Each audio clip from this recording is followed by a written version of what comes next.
Hola, bienvenidos a un episodio más de Espacio Viva. Soy Francisco Valle, director de emisoras aquí en Viva, y hoy tenemos en particular un tema muy importante y muy relevante para los mercados. Vamos a hablar del impacto de las calificaciones y de las calificadoras en el mercado de valores en México. Para esto, invitamos a un experto en la materia, que es Víctor González.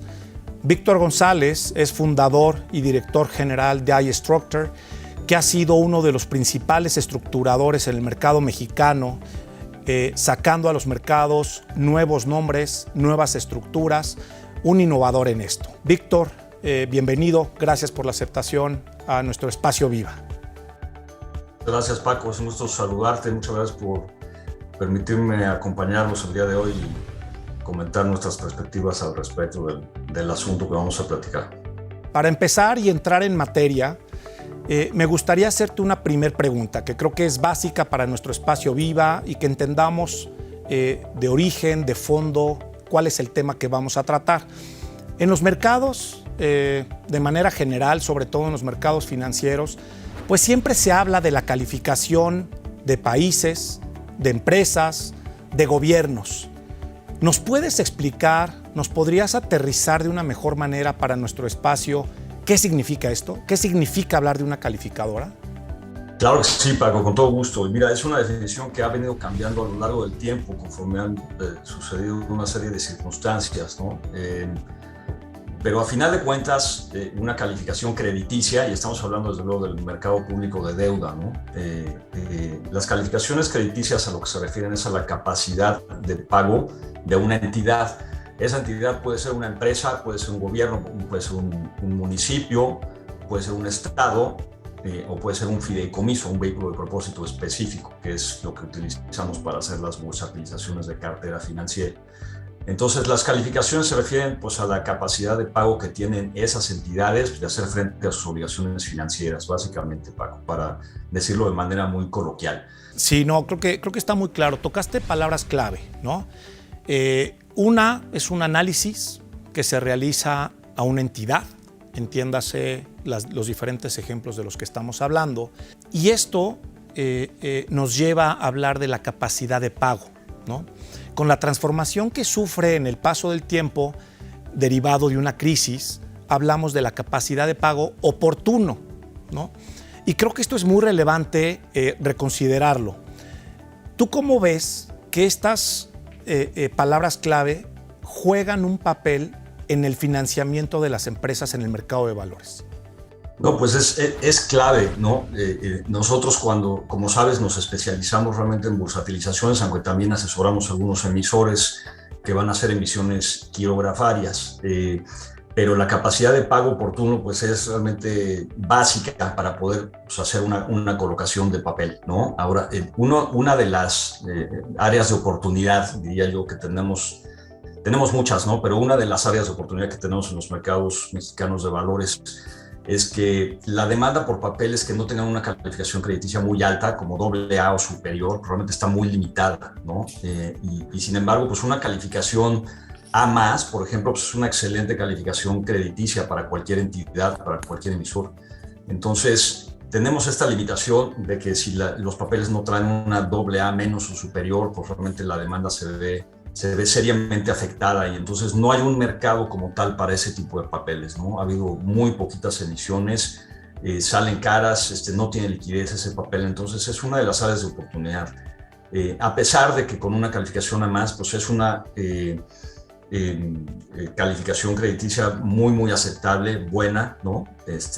Arriba del grado de inversión, que es BBB, es lo que se conoce como grado de inversión a final de cuentas, entonces creo que es importante pues, que trabajemos juntos todos los participantes del sector en poder, pues ahora sí que incrementar la demanda, oferta claramente que va a haber, oferta de este tipo de papeles, pero pues tratamos realmente nosotros en lo particular, sabiendo que no va a haber inversionistas que tengan el interés en ese tipo de productos, pues tratamos de estructurar lo que hacemos, pues, que tenga una calificación crediticia AA o superior. Creo que hoy el tema de la calificación es un tema muy relevante, pues precisamente para los financiamientos que se pueden dar en el mercado de valores, particularmente en Viva.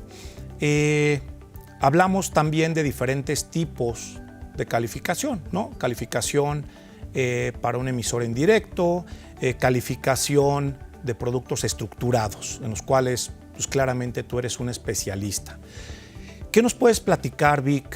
Hace un par de meses, si no mal recuerdo, una agencia calificadora salió a decir al mercado que ya no iba a realizar estas calificaciones a productos estructurados. ¿Qué significa eso? ¿Cómo impactaría en el mercado el que ya no participara la calificadora en este tipo de sector? Pues mira, sí tiene un impacto importante porque no tenemos muchas agencias calificadoras de valores activas en el mercado mexicano, ¿no? Tenemos, como sabes, 3 calificadoras globales y 2 domésticas. Una de estas 3 calificadoras globales fue la que hizo este anuncio que comentas. Y el anuncio viene en consecuencia de negociaciones que se habían estado teniendo con la Comisión Nacional Bancaria de Valores. La Comisión Nacional Bancaria, pues, lo que quiere hacer, desde luego, es proteger los intereses de los inversionistas. Y ha habido algunas emisiones estructuradas. Hubo una en particular que no estructuramos nosotros, por cierto, tengo que comentarlo, pero que realmente no tenía detrás de la emisión, detrás de esa bursatilización, la cartera que la fideicomitente había dicho que existía. En realidad no existía. O sea, es cartera que se inventaron desde la nada, realmente era aire.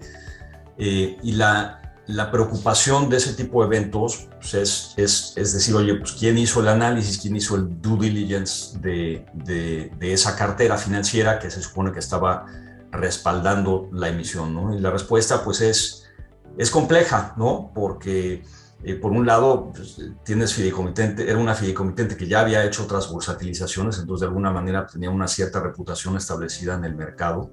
Y entonces los participantes, pues todos desde luego que tenemos una responsabilidad de hacer ese due diligence de la cartera, ¿no? Ahora, de verificar que exista como tal, pues es un tema complejo, y eso es lo que la bancaria está tratando de incorporar en su regulación, pedirles a las calificadoras que se aseguren de una o de otra forma que esa cartera exista y exista de manera tangible, que sean derechos al cobro jurídicamente exigibles, o sea, que realmente existan esos activos que están respaldando la emisión. Y las agencias calificadoras de valores pues lo que hacen es calificar con base en información que las fideicomitentes y o los estructuradores que los apoyamos les proporcionamos. Pero ellas en sus criterios no tienen, a nivel global, por lo menos las agencias calificadoras de valores no tienen esta función, esta responsabilidad de verificar que la información que se les da es fidedigna, ¿no? Y así funcionan a nivel global. Entonces, una de estas calificadoras, la que anunció que se retiraba del mercado, fue la que, a final de cuentas, lo que alcanzamos a percibir es que internamente deben haber elevado esto a nivel global y alguien pues, verdaderamente senior en la organización debe de haber tomado la decisión de decir no podemos ajustar nuestros criterios a un mercado en particular porque justamente durante los últimos años hemos estado homologando los criterios a nivel global para que haya para que descanse quizá menos peso de la calificación, de la determinación de la calificación sea discrecional y que sea más objetivo y más, solo así que comparable en distintos mercados, ¿no? Entonces el que la autoridad en México les pidiera que hicieran algo que no hacen en otros mercados, yo creo que fue lo que les hizo mucho ruido y por eso hicieron ese anuncio de que se retiraban. Hoy por hoy sabemos que siguen entablados en negociaciones. Las otras calificadoras globales y domésticas no tuvieron problema con el requerimiento. Lo único que hacen es una revisión aleatoria de los expedientes. Obviamente no van a revisar toda la cartera. Imagínate si es una cartera de microcréditos, a veces son decenas de miles de créditos. Pues no puedes entrar a revisar todo, pero puedes hacer solicitar una muestra aleatoria de expedientes, revisarlos y por lo menos pues ya hiciste una revisión, ya viste que existen documentos que ahora o sea, para tener esta certeza, ¿no?, de que esa cartera existe, pues tendrías que tomar el expediente, hablarle por teléfono al cliente y preguntarle si efectivamente recibió un crédito de esa fideicomitente. Entonces, son cosas que realmente no son prácticas, que no se pueden hacer. Tenemos que confiar hasta cierto punto pues, en la información que se nos proporciona, pero también tenemos que hacer pruebas, yo te diría, aleatorias y razonables para que estemos nosotros, pues ahora sí que tranquilos de que la cartera que está detrás de las bursatilizaciones, a final de cuentas, existe. Y eso es parte del due diligence que nosotros como estructuradores sí hacemos. Esa revisión aleatoria de expedientes, conocer también físicamente las instalaciones es importante. Es decir, pues hacer un trabajo de due diligence de la fideicomitente y de la cartera en todos sus aspectos importantes. Por un lado, identificamos que la autoridad exige a las calificadoras pues, tratar de reforzar sus metodologías para evitar estas malas experiencias que desafortunadamente hemos tenido en los mercados. ¿Qué tipo de proyectos, qué tipo de sector crees que serían los más afectados el hecho de no contar ya con este tipo de calificaciones estructuradas? Pues mira, el retiro de estas calificaciones sí sería algo complejo. Nosotros hemos llevado 19 emisoras a la bolsa con productos estructurados y probablemente 18 de ellas cuenten con una calificación de esa calificadora en particular que está analizando retirarse del mercado mexicano. Entonces, si se retirara esa calificación, lo que dicen los documentos que nosotros estructuramos por lo menos es que tienes que sustituirla con otra agencia calificadora de valores comparable. Entonces, sí pones en un predicamento a las fideicomitentes y a los estructuradores porque vamos a tener que calificar un producto que ya se colocó en el mercado pues, hace tiempo y obviamente pues, se requiere por los compromisos que se adquieren al hacer este tipo de emisiones, pues que se mantengan dos calificaciones y si esa calificadora global termina retirando esa calificación, entonces tendríamos una obligación, pues tanto los estructuradores más moral, ¿no? Pero las fideicomitentes legal, de causar que se califique por otra agencia calificadora de valores similar. Y otro problema que viene, digamos, eso suena sencillo, pero pues uno de los problemas que se tienen es que no todas las calificadoras utilizan la misma vara para hacer sus medidas, ¿no? Es decir, hay unas calificadoras que son más estrictas quizá para temas inmobiliarios, hay otras que son más estrictas para temas de infraestructura.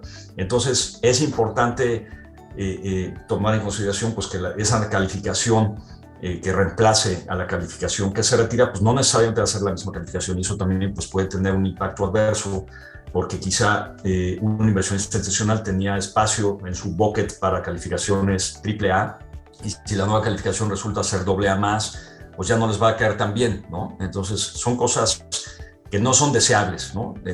La realidad es que no es una situación deseable y esperamos realmente que se pongan de acuerdo nuestros amigos de la calificadora con la autoridad para efectos de que no retiren el producto estructurado del mercado mexicano.